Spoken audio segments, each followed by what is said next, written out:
경북도가 돼지 및 돼지 분유에 대한 타시도 반입 및 반출 금지 조치를 완화했습니다. 경기도가 동물 등록 민관 합동 점검을 추진했습니다. 트럼프 대통령에 대한 하원의 탄핵 조사 착수 7주 만에 청문회가 공개로 전환됐습니다.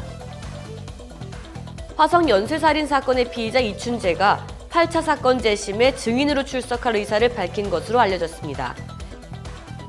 자세한 소식 잠시 후 뉴스에서 전해드리겠습니다. 시청자 여러분 안녕하십니까? 신동아 방송 뉴스 김진주입니다. 경북도가 아프리카 돼지열병의 방역 대책으로 시행 중이던 돼지 및 돼지 분유에 대한 타시도 반입 및 반출 금지 조치를 완화했습니다. 이번 완화 조치는 아프리카 돼지열병이 지난달 9일 경기도 연천농가 발생을 마지막으로 지금까지 한 달간 추가 발생이 없는 등 소강 국면에 접어들었고, 최근 야생 멧돼지의 아프리카 돼지열병도 연천 철원의 민통선 지역에 국한되고 있는 데 따른 것이라고 경북도는 밝혔습니다. 경북도는 아프리카 돼지열병이 사육돼지에서 추가 발생하면 이 조치를 다시 강화한다는 방침입니다. 김종수 경북도 농축산유통국장은 양돈 농가의 축사 내외 소독 철저와 농장 출입 차량과 출입자에 대한 통제, 야생 멧돼지와의 접촉 금지 등 방역 요령을 철저히 이행해달라고 부탁했습니다. 경기도가 지난 9월 16일부터 10월 13일까지 4주간 도 전역에서 동물 등록 민관 합동 점검을 추진해 인식표 미착용 등 총 365건을 지도 단속했다고 밝혔습니다.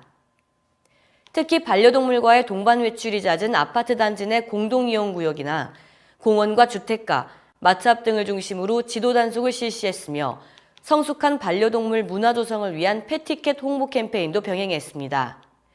내년에는 마당개 중성화 사업과 유기동물 임시보호제, 가정폭력 피해 여성 반려동물 돌봄 서비스 제공 등을 신규 사업으로 추진할 계획입니다. 트럼프 대통령에 대한 하원의 탄핵 조사 착수 7주 만에 청문회가 공개로 전환됐습니다.